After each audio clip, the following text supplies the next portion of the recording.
ಸಾಗುತ್ತಿದ್ದ ಛಲಗಾತಿ, ಮದವೇರಿದ ಗಜಕ್ಕೆ ಅಂಕುಶ ಹಾಕಿ ಹತೋಟಿಗೆ ತರುತ್ತಿದ್ದ ದಿಟ್ಟೆ, ಸಮುದ್ರದ ಅಲೆಗಳಿಗೂ ಕೂಡ ಕಿಂಚಿನ ಹುಚ್ಚನ್ನು ಹಚ್ಚಿಸಬಲ್ಲ ಗಂಟೆದೆಯ ಹೆಣ್ಣು, ವೀರಗಚ್ಚೆ ಹಾಕಿ ರಣರಂಗಕ್ಕೆ ಇಳಿದು ಶತ್ರುಗಳ ರುಂಡಗಳಿಂದ ಚೆಂಡೆ ಮದ್ದಳೆ ಬಾರಿಸಿದ ಬೆಂಕಿಯ ಮಗಳು, ಅವರೇ ನಮ್ಮ ಉಳ್ಳಾಲದ ರಾಣಿ ಅಬ್ಬಕ್ಕ.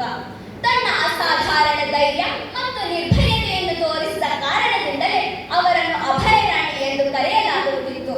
ಇವರು 16ನೇ ಶತಮಾನದಲ್ಲಿ ಮಂಗಳೂರು ಹತ್ತಿರದ ಉಳ್ಳಾಲ ಪ್ರಾಂತ್ಯವನ್ನು ಆಳುತ್ತಿದ್ದ ಮಹಾನ್ ರಾಣಿ. ಇವರು ದೇವಾಲಯಗಳ ನಗರಿಯಾದ ಮೂಡುಬಿದ್ರೆಯ ಪ್ರದೇಶವನ್ನಾಡಿದ ಚೌಟ ರಾಜವಂಶಕ್ಕೆ ಸೇರಿದ್ದು ಮೊದಲ ತುಳುರಾಣಿ ಎಂದೇ ಹೆಸರಾಗಿದ್ದರು. ಅಬ್ಬಕ್ಕ ರಾಣಿ ಬಾಲ್ಯದಲ್ಲಿಯೇ ತಂದೆ ತಾಯಿಯನ್ನು ಕಳೆದುಕೊಂಡು ಮಾವ ತಿರುಮಲರಾಯರ ಆಶ್ರಯದಲ್ಲಿ ಬೆಳೆದರು. ಬಾಲ್ಯದಿಂದಲೇ ಧೈರ್ಯ, ಜ್ಞಾನ ಮತ್ತು ದೇಶಪ್ರೇಮದಿಂದ ಕೂಡಿದ ವ್ಯಕ್ತಿತ್ವವನ್ನು ಹೊಂದಿದ್ದು, ಕತ್ತಿವರಸೆ, ಕುದುರೆ ಸವಾರಿ ಮತ್ತು ಇತರ ಅನೇಕ ಯುದ್ಧ ಕಲೆಗಳಲ್ಲಿ ಅಪಾರ ಪರಿಣತಿಯನ್ನು ಹೊಂದಿದ್ದರು. ಆ ಕಾಲದಲ್ಲಿ ಪೋರ್ಚುಗೀಸರು ಭಾರತದ ಕರಾವಳಿ ಪ್ರದೇಶವನ್ನು ವಶಪಡಿಸಿಕೊಳ್ಳಲು ಯತ್ನಿಸುತ್ತಿದ್ದರು. 1525ರಲ್ಲಿ ದಕ್ಷಿಣ ಕನ್ನಡ ಕರಾವಳಿಯ ಮೇಲೆ ದಾಳಿ ನಡೆಸಿ ಮಂಗಳೂರು ಬಂದರನ್ನು ನಾಶಪಡಿಸಿದರು. ರಾಣಿ ಅಬ್ಬಕ್ಕ ಅವರಿಗೆ ಸುಲಭವಾಗಿ ಅವಕಾಶ ಕೊಡಲಿಲ್ಲ.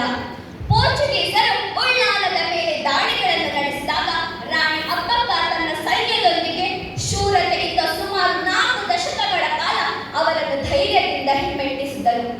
ಇವರು ಕೇವಲ ಯುದ್ಧದ ಮೈದಾನದಲ್ಲಷ್ಟೇ ಅಲ್ಲ, ವಿಜಯ ಸಾಧಿಸಿದರು. ಸಾಮರ್ಥ್ಯ ಮತ್ತು ದೇಶಭಕ್ತಿ ಎಷ್ಟು ಶಕ್ತಿಯುತವಾಗಬಹುದು ಎಂಬುದನ್ನು ಅವರು ತಮ್ಮ ಜೀವನದಿಂದ ಸಾಬೀತುಪಡಿಸಿದರು. ಇವರು ಕೇವಲ ಒಬ್ಬ ಶೂರ ಮಹಿಳೆ ಮಾತ್ರವಲ್ಲ, ನ್ಯಾಯಪ್ರಿಯ ಆಡಳಿತಗಾರ್ತಿಯೂ ಆಗಿದ್ದರು.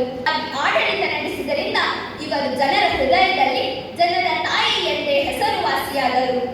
ಬ್ರಿಟಿಷರ ವಿರುದ್ಧ ಸ್ವಾತಂತ್ರ್ಯ ಹೋರಾಟಕ್ಕೂ ಮುಂಚೆಯೇ ಇವರು ಪೋರ್ಚುಗೀಸರ ವಿರುದ್ಧ ಸ್ವಾತಂತ್ರ್ಯಕ್ಕಾಗಿ ಹೋರಾಡಿ ದೇಶಭಕ್ತಿಯ ದೀಪವನ್ನು ಬೆಳಗಿಸಿದ ವೀರ ಮಹಿಳೆ.